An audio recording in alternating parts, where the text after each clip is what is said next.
BJP के राष्ट्रीय अध्यक्ष जेपी नड्डा ने चुनाव आयोग द्वारा विधानसभा चुनाव की तारीखों की घोषणा का स्वागत करते हुए दावा किया है कि बीजेपी प्रचंड बहुमत के साथ सत्ता में वापसी करेगी। इसके साथ ही नड्डा ने बीजेपी के सभी कार्यकर्ताओं से चुनाव आयोग द्वारा लागू किए गए कोविड और अन्य सभी गाइडलाइंस का पालन करने को भी कहा। चुनाव आयोग द्वारा उत्तर प्रदेश, उत्तराखंड, पंजाब, गोवा और मणिपुर में चुनाव की तारीखों के ऐलान के बाद जेपी नड्डा ने ट्वीट कर कहा, भारत निर्वाचन आयोग द्वारा 5 राज्यों में चुनाव कराने की तिथियों की घोषणा किए जाने का स्वागत करता हूं। मैं भाजपा के सभी कार्यकर्ताओं से आग्रह करता हूं कि चुनाव आयोग द्वारा बताए गए कोविड और अन्य सभी गाइडलाइंस का पालन करते हुए पूरी ताकत से लोकतंत्र के इस महापर्व में भाग लें। नड्डा ने इन चुनावों में बीजेपी की प्रचंड जीत का दावा करते हुए अपने अगले ट्वीट में कहा, आगामी विधानसभा चुनावों में भारतीय जनता पार्टी को पुनः जनता का आशीर्वाद प्राप्त होगा। बीजेपी प्रचंड बहुमत के साथ सत्ता में वापसी करेगी और सेवा एवं विकास के कार्यों को नई ऊंचाइयों तक ले जाएगी। आपको बता दें कि इन 5 राज्यों में से 4 राज्य उत्तर प्रदेश, उत्तराखंड, मणिपुर और गोवा में बीजेपी की ही सरकार है और वहां सत्ता में फिर से वापसी करना बीजेपी का सबसे बड़ा लक्ष्य है।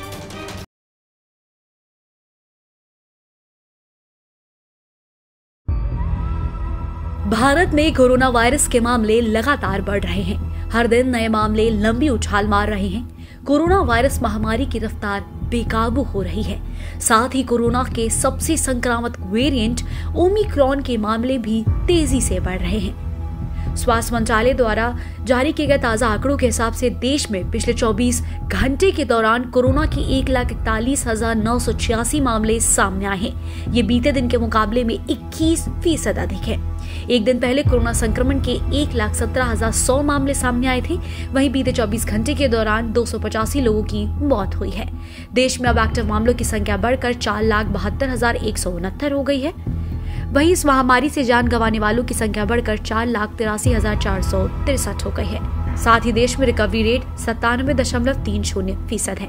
अगर ओमिक्रॉन की बात करें तो देश में अब तक ओमिक्रॉन वेरिएंट से 3,071 लोग संक्रमित हो चुके हैं, जबकि इसमें से 1,203 मरीज ठीक हो गए हैं। देश में इस वेरिएंट से संक्रमित राज्यों की संख्या 27 हो गई है।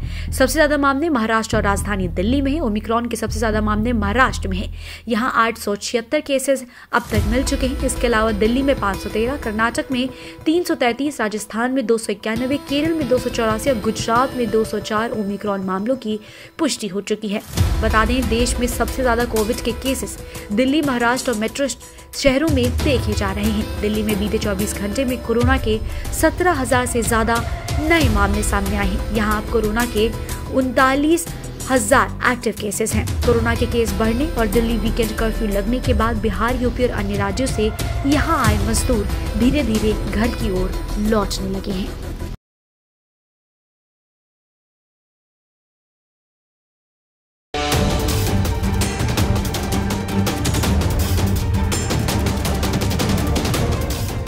देश भर में मौसम सर्द होता जा रहा है। बारिश, बर्फबारी और शीतलहर से तापमान में लगातार गिरावट दर्ज की जा रही है। कड़ाके की सर्दी के बीच राजधानी दिल्ली समेत यूपी और हरियाणा के कुछ इलाकों में आधी रात से ही बारिश हो रही है। दिल्ली में तो रात भर बादल गरजते रहे। यहाँ रुक रुक कर सुबह भी बारिश होती रही। इससे ठंड का सितम बढ़ गया है। दिल्ली में सड़क पर पानी जमा होने की तस्वीरें भी आने लगी हैं। दिल्ली के कई इलाकों में बारिश की वजह से जल भराव हो गया। पानी भरने से लोगों को आवाजाही में काफी मुश्किलें आ रही हैं। हालांकि आज से राजधानी में वीकेंड कर्फ्यू भी लागू है। इस कारण कम संख्या में ही लोग घर से बाहर निकले। मौसम विभाग के मुताबिक रविवार यानी कि 9 जनवरी तक आसमान में बादल छाए रहेंगे। इस बीच अधिकतम और न्यूनतम तापमान में बढ़ोतरी होगी। पश्चिमी विक्षोभ के कारण मौसम में हुए इस बदलाव की वजह से प्रदूषण के स्तर में भी सुधार हुआ है। दिल्ली की AQI में काफी सुधार दर्ज हुआ है। ओवरऑल एयर क्वालिटी इंडेक्स 273 दर्ज की गई है। वहीं जम्मू कश्मीर में शनिवार को बर्फबारी और बारिश हुई, जो अगले 12 घंटों तक जारी रहने और रविवार की सुबह धीरे धीरे कम होने की संभावना है। मौसम कार्यालय ने इसकी भविष्यवाणी की। भारत मौसम विज्ञान विभाग द्वारा जारी एक बयान में कहा गया कि वर्तमान में जम्मू और कश्मीर के अधिकांश स्थानों पर बर्फबारी बारिश हो रही है। जम्मू कश्मीर में 9 तारीख की सुबह से महत्वपूर्ण सुधार होगा। पूरे उत्तर भारत में शीतलहर लगातार जारी है।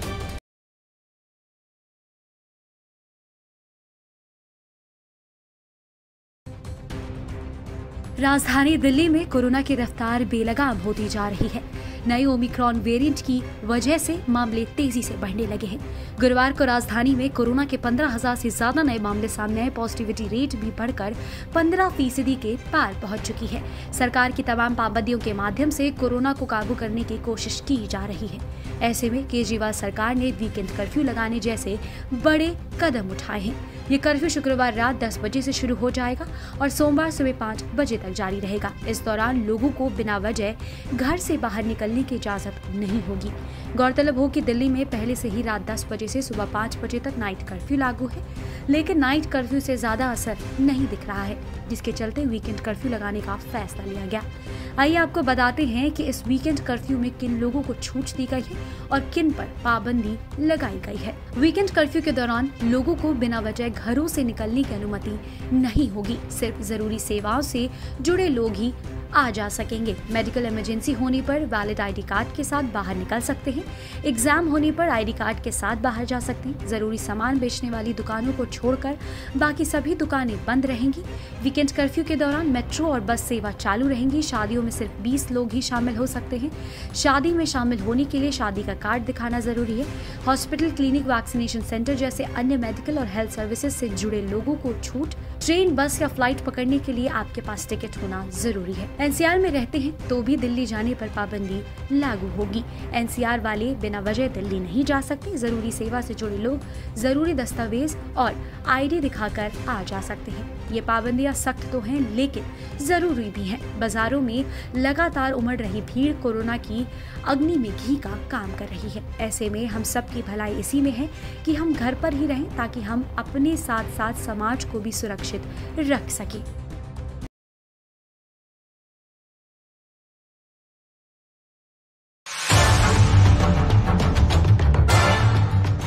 राजधानी दिल्ली में कोरोना वायरस की तेजी से बढ़ती रफ्तार ने सरकार की चिंता बढ़ा दी है।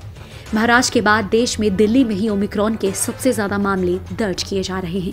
राजधानी में शुक्रवार को कोरोना वायरस संक्रमण के 17,000 नए मामले सामने आए थे, तो वहीं दिल्ली के स्वास्थ्य मंत्री सत्येंद्र जैन ने शनिवार को आने वाले संभावित मामलों को लेकर बड़ा बयान दिया है। उन्होंने कहा कि दिल्ली में आज 20,000 मामलों के आने की संभावना है।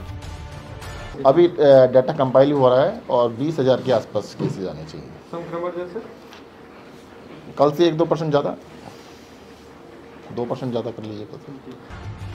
कोरोना के बढ़ते मरीजों की संख्या के बीच लोगों के मन में डर इस बात का भी है कि कहीं पिछली बार की तरह अस्पतालों में बेड की कमी के कारण उन्हें इधर उधर चक्कर न लगाने पड़े। लोगों की चिंता दूर करते हुए सत्येंद्र जैन ने कहा कि अभी हॉस्पिटल में लगभग 10% मरीज ही भर्ती हैं। कल दिल्ली में 17,335 पॉजिटिव केसेज आए थे। पॉजिटिविटी रेट था 17.73, 17.73% था पॉजिटिविटी और 9 डेथ हुई थी। हॉस्पिटल में जो ऑक्यूपेंसी है, टोटल बेड ऑक्यूपाइड थे 1390 और जो अवेलेबल बेड थे 13,300, मतलब लगभग 10% बेड ऑक्यूपाइड है। 90% बेड्स अभी भी। कोरोना मरीजों के इलाज में लगे हेल्थ वर्कर्स भी अब कोरोना पॉजिटिव होने लगे हैं।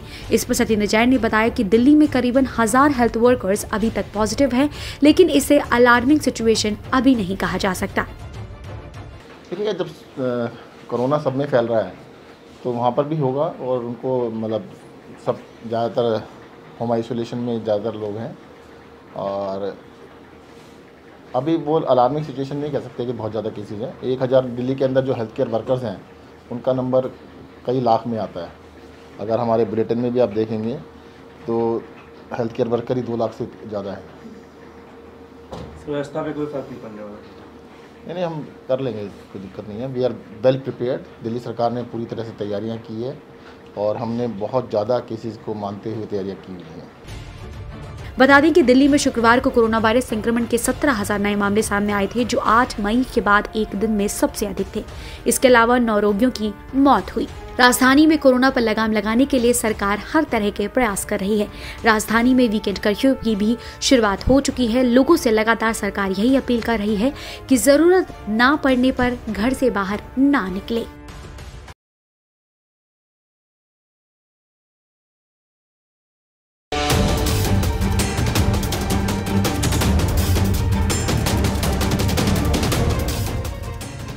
कोरोना महामारी के बीच 5 राज्यों में विधानसभा चुनाव का बिगुल बज चुका है। उत्तर प्रदेश, पंजाब, उत्तराखंड, गोवा और मणिपुर में आज विधानसभा चुनाव की तारीखों का ऐलान हो गया। विधानसभा चुनावों के लिए तारीखों का ऐलान करते हुए चुनाव संबंधित कार्यक्रम की जानकारी भी साझा की गई। चुनाव आयोग ने 10 फरवरी से चुनाव की घोषणा की है, जिसमें यूपी में 7 चरणों, मणिपुर में 2 चरणों में चुनाव होंगे। इसके अलावा पंजाब, गोवा और उत्तराखंड में एक चरण में चुनाव होंगे। तो चलिए आपको बताते हैं इस बार के विधानसभा 2022 का शेड्यूल क्या है। पहला चरण 10 फरवरी उत्तर प्रदेश में, दूसरा चरण 14 फरवरी और ये होंगे उत्तर प्रदेश, पंजाब, उत्तराखंड और गोवा में। तीसरा चरण 20 फरवरी उत्तर प्रदेश में होगा।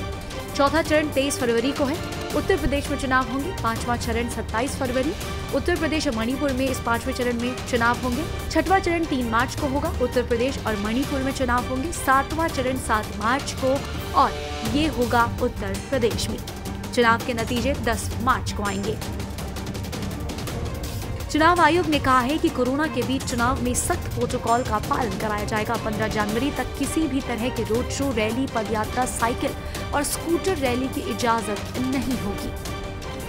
The Commission has decided that no road show, padayatra, cycle, bike vehicle rally and procession shall be allowed till 15th January 2022. Commission shall subsequently review the situation and issue further instructions accordingly. So up to 15th of January, because the situation is dynamic, it is not static. No road show, no padayatra, no cycle, bike or vehicle rally and any procession. Similarly, no physical rally of political parties or probable candidates or any other group related to election shall be allowed till 15th January. Commission shall subsequently review the situation considering the situation of the pandemic and issue further instructions accordingly. So up to 15th of January, there is absolutely a moratorium of physical rally and physical road shows.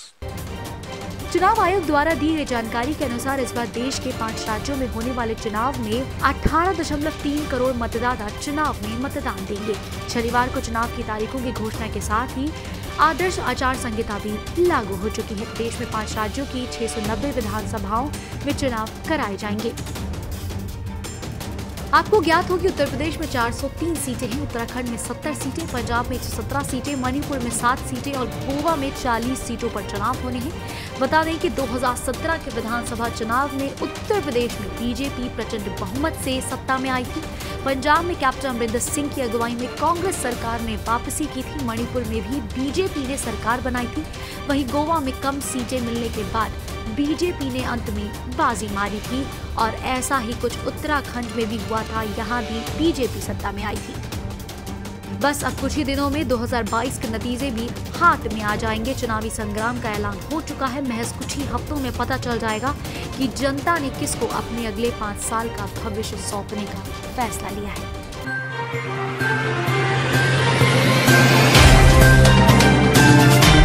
Subscribe now and press the bell icon.